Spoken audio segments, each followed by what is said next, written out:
Okay. Hey guys, I'm Chelsea, and I did a lesson plan for third graders, um, basically discovering three-dimensional shapes. Um, this will be their first time kind of really exploring with them. So in my lesson plan, my favorite thing to talk about is the exploration part because I think that's how students learn the most is by hearing themselves doing it, seeing it, physically touching it, and then also teaching it to their other classmates. So that's really important. So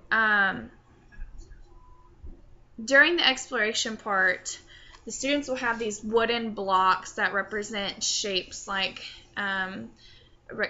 rectangular prism, a cone, a sphere, a cube, a pyramid on their desks, and they will just be exploring with these shapes. And then, of course, trade out with their classmates so everybody gets to see this shape at least once and physically get to touch it once. The students will then get out their their interactive journals and write down at least one physical property that they saw with each shape. So in my lesson plan, I had the sphere, the cube, the rectangular prism, the pyramid, and the cone. So those are 5 shapes, so they'll have to write down 5 things, one for each shape.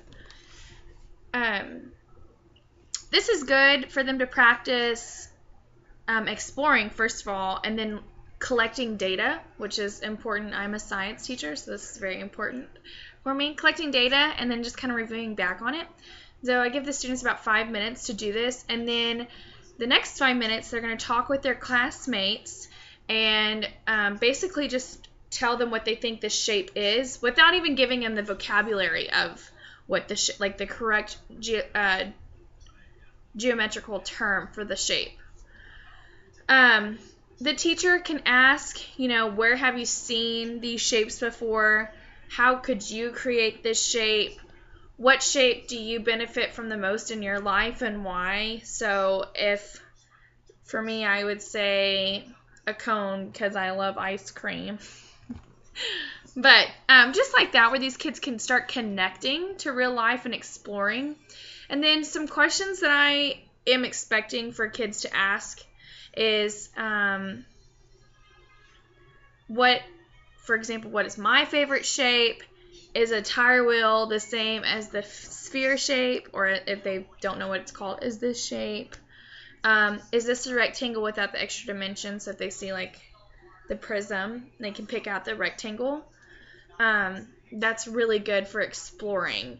And while these kids are doing this and talking with each other and physically holding these shapes in their hands, the teacher will just be walking around asking these questions and using the no hand-raising technique where they just kind of blurt out the answer and basically just giving the students enough time to explore individually with these shapes. I think that's pretty much it. Yep. So hope you liked it.